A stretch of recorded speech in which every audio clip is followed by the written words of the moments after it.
السلام علیکم پیارے بچوں، آج ہم جماعت چہارم میں سبق نمبر 14 حکیم اجمل خان اس سبق کے سوال جواب دیکھتے ہیں کہ اس میں کیا دیا ہوا ہے۔ تو بچوں دیکھتے ہیں، سبق نمبر 14 ہے حکیم اجمل خان۔ اس میں ہے سب سے پہلے ایک جملے میں جواب لکھیے۔ بچوں سب سے پہلا سوال ہے اجمل خان کس وجہ سے مشہور تھے؟ تو ہم نے سبق پڑھے تھے بچوں، سبق میں نے آپ لوگوں کو سمجھایا تھا۔ اس میں ہم نے کیا پڑھا تھا کہ اجمل خان بہترین علاج کے لیے مشہور تھے۔ اجمل خان جو ہے وہ بہترین علاج کے لیے مشہور تھے، وہ بہت اچھا علاج کرتے تھے۔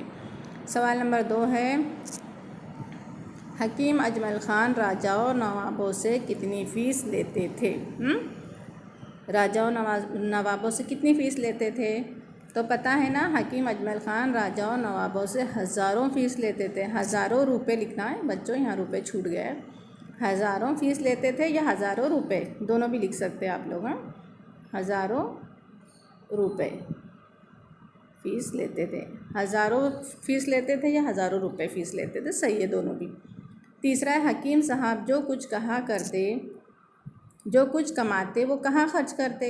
ہے نا، حکیم صاحب کماتے جو تھے وہ کہاں خرچ کرتے تھے؟ تو بچوں حکیم صاحب جو کچھ کماتے وہ اپنے عزیزوں اور غریبوں کی مدد اور قومی کاموں میں خرچ کرتے تھے۔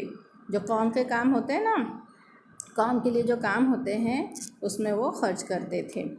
تو بچوں اس طرح یہ ہوئے 3 سوال جواب۔ اس کے آگے بھی اور سوال جواب ہے، دیکھتے ہیں ہم کیا ہے۔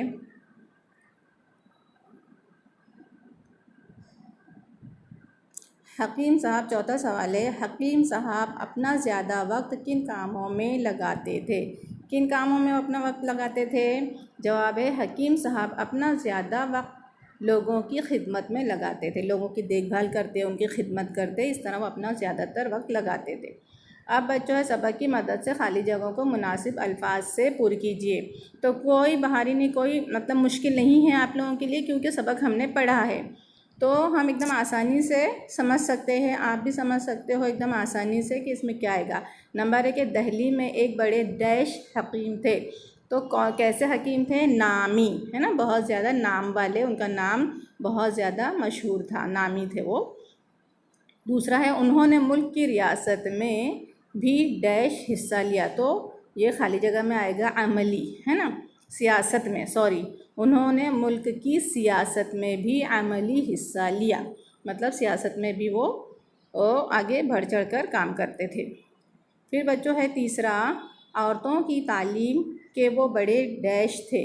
ڈیش خالی جگہ ہے نا، خالی جگہ میں آئے گا حامی، یعنی عورتوں کی تعلیم کے لیے وہ کوشش کرتے تھے، وہ مانتے تھے کہ عورتوں کو تعلیم دلانی چاہیے یا عورتوں کو تعلیم دینا چاہیے۔ حامی تھے یعنی وہ اس بات سے راضی تھے اور اس بات کو صحیح سمجھتے تھے، حمایت کرتے تھے، اس چیز کی حمایت کرتے تھے، طرفداری کرتے تھے کہ عورتوں کو تعلیم حاصل کرنا چاہیے۔ نمبر 4 ہے بچوں ایک مرتبہ دہلی میں کوئی ڈیش مرض پھیلا۔ تو ڈیش یعنی خالی جگہ میں آئے گا وبائی۔ وبائی بیماری ایسی بیماری کو کہتے ہیں جو ایک سے دوسروں کو لگتی، دوسروں سے تیسروں کو، ایسا مطلب پھیل جاتی ہے نا، جیسے ابھی کرونا چل رہا ہے، کیسا وہ پھیل رہا ہے نا، تو اس میں احتیاط کرنا ضروری ہے۔ تو وبائی بیماری ایسی بیماری کو بولتے ہیں جو بہت جلدی پھیلتی ہے، ایک دوسرے سے لگتی ہے، احتیاط کرنا چاہیے۔ تو وبائی بیماری، وبائی مرض پھیلا تھا، یعنی مرض یعنی بیماری، تو وبائی بیماری پھیلی تھی۔ تو بچوں بہت ہی آسان تھا، کچھ نہیں، 4 سوال جواب تھے اور 4 خالی جگہ تھی۔ اس طرح یہ ہمارا سبق یہاں پر خالی جگہ وغیرہ سب مکمل ہو گیا۔ آپ اس کو کاپی میں لکھو گے اور پھر اچھے سے پڑھو گے اور لکھ کر مجھے واٹس ایپ کرو گے۔ اوکے بچوں، اللہ حافظ۔